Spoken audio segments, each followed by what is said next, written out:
प्रेम शुक्ला जी जो बातें इन्होंने कही है उस पर आप जवाब दे दीजिए, उसके बाद मैं बाकी मेहमानों के पास आऊंगी। मृत्युंजय तिवारी जी, मैं फौरन आपके पास आती हूँ।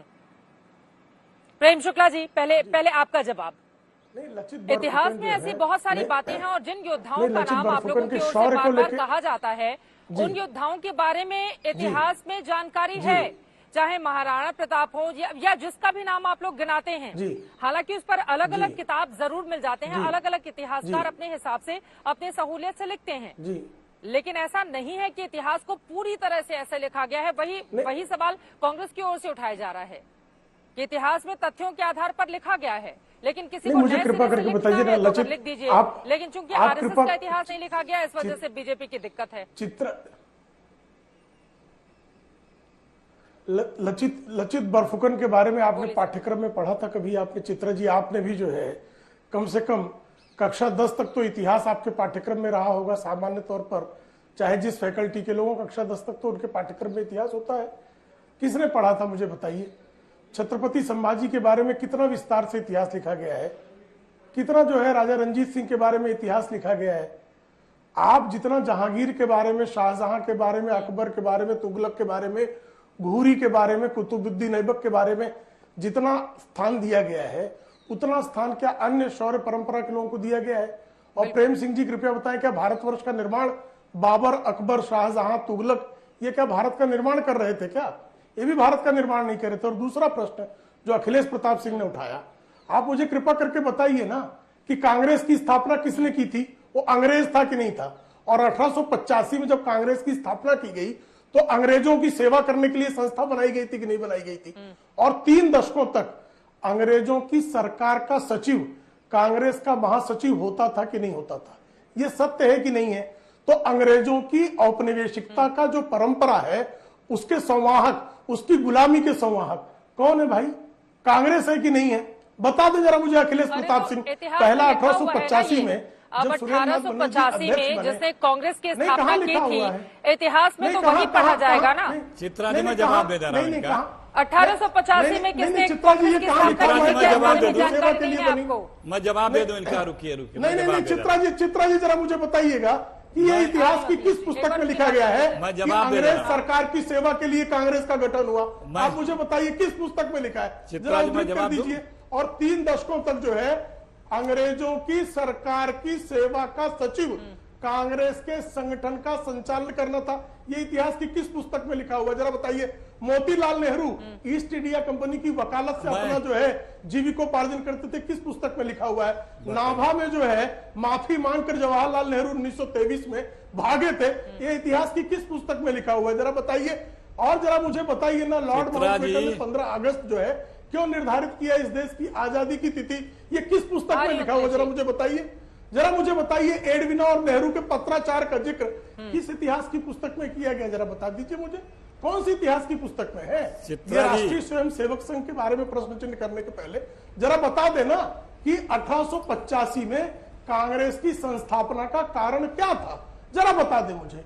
और पहला उनका जो कांग्रेस के के समय सुनिए पहला उनका रिजोल्यूशन क्या है, जरा बता दीजिए। चित्रा जी देखिए, इतिहास अगर गोलवरकर व्हाट्सएप यूनिवर्सिटी से पढ़ेंगे, अब आप बोलवाने लगे फिर बीच में आ जाती है। एक ही बार पूछ लिया करिए, जब बोलना शुरू करें तो फिर आपको कुछ याद आ जाता है। बोलिए सर।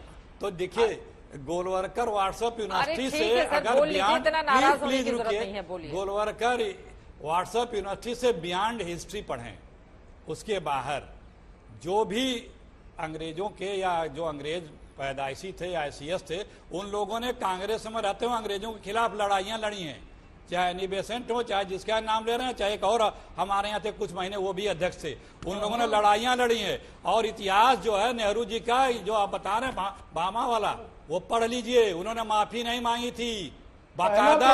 लाल बहादुर बीच में नहीं। इतिहास ये है, इतिहास ये जब देश आजाद हुआ तो संघ ने कहा, चित्रा जी चित्रा जी ये अपने PCR को बोलिए म्यूट करें, ये लड़ाने भिड़ाने का बंद करिए, सीरियस डिबेट हो रहा है। देखिए ये इस तरह के शब्दों का प्रयोग उनकी बात पूरी हो जाए, कोई भी एक दूसरे के खिलाफ व्यक्तिगत टिप्पणी नहीं करेगा। प्लीज बता रहा हूँ, अभी बता रहा हूँ, जब देश आजाद हुआ तो आरएसएस ने प्लीज कहा अखिलेश ये जी, ये संविधान व्यक्तिगत हम नहीं टिप्पणी और मानेंगे। ये कौन सी भाषा है? ये तरीका ठीक नहीं है ना। नहीं, प्लीज प्रेम शुक्ला जी आप भी, अखिलेश जी आप भी, इतने दोनों बड़े नेता हैं, आप इस तरह की अभद्र भाषा का इस्तेमाल करेंगे? देश की जनता देख रही है, लोग अपने परिवार में बच्चों के साथ शो देख रहे हैं। प्लीज ये तरीका ठीक नहीं, व्यक्तिगत टिप्पणी नहीं, मुद्दे पर रहते हैं, मुद्दे पर रहते हैं। इतिहास से क्या छेड़छाड़ की गई, इतिहास को नए सिरे से लिखे जाने की जरूरत है। इसे मुद्दे पर डिबेट हो रही है, इसे मुद्दे पर रहेंगे। अखिलेश जी जवाब दीजिए, उसके बाद बाकी मेहमानों के पास जाऊंगी। ठीक है सर, सुन लेते हैं। इतिहास प्रेम जो शुक्ला जी है, आप सुन लेते हैं। इतिहास सच्चाई आप होती पूछ है लें। और वो बहुत से लोगों को नहीं पचेगा। ये भी इतिहास है कि हमारे संविधान को न स्वीकारने वाली बीजेपी थी, आरएसएस थी, ये पता है ना। अंग्रेजों के लिए भर्ती करती थी, ये पता है ना। तिरंगे को न स्वीकारने वाली ये आरएसएस थी। 52 साल तक तिरंगे को नहीं अपने स्वीकारन अपने कार्यालय में फहराने दिया। ये बात अलग है कि इनको वो इतिहास चाहिए कि एक बुलबुल काल वहां पे आता था और सावरकर जी को पंख पे बिठा करके और पूरा भारत भ्रमण कराता था। वो इतिहास जो कर्नाटक में इनके यहाँ बना के पढ़ाया जा रहा है, वो इतिहास इन्हें पसंद है, तो ऐसा इतिहास इन्हें चाहिए। लेकिन यथार्थ जो है वही इतिहास होता है। और इतिहास जानकार भाई, मैं इस तरह बात नहीं करता। पीसीआर वाले भाई साहब को बुला लीजिए और आप लोग कर लीजिए। मैं इस तरह की बात नहीं करता आज तक। भैया नमस्कार, आप लोग बात कर रहे हैं, बताइए ना। दोनों लोगों को लगा करके आप खुद, ये चैनल ही नहीं सीरियस है, ये चैनल ही नहीं सीरियस है, ये चैनल ही नहीं बात कराना चाहता सीरियसनेस की।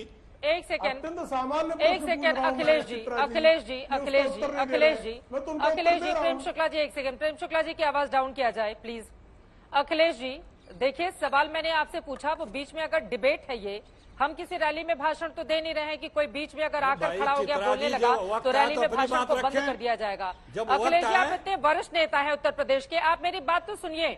आप अगर इस तरह की बात करेंगे कि चैनल नहीं चाहता है, चैनल तो आपको क्यों बुलाया है? चैनल अगर नहीं चाहता तो मैं और प्रेम शुक्ला जी आराम से बैठकर डिबेट कर लेते। इस तरह के आरोप लगाना ठीक नहीं है ना अखिलेश जी। और व्यक्तिगत टिप्पणी पत्रकार पर भी कर दीजिए। किसी के बीच में बोलते हैं, क्यों डिस्टर्ब करा रहे हैं? मुद्दे पर रहते हैं। अरे मैं बैठी हूँ गुजरात में, मैं उनको मना कर रही हूँ ना, मैं मना कर रही हूँ, मैं मना कर रही हूँ। ठीक है, अच्छी बात है ये, मैं मना कर रही हूँ सर। अब आराम से डिबेट में आगे बढ़ते हैं, डिबेट में आगे बढ़ते हैं। सीरियस बड़े लोग बैठे हुए हैं, इतिहासकार भी। धन्यवाद, धन्यवाद, आपने मना अपनी किया बात को इस तरह की डिबेट।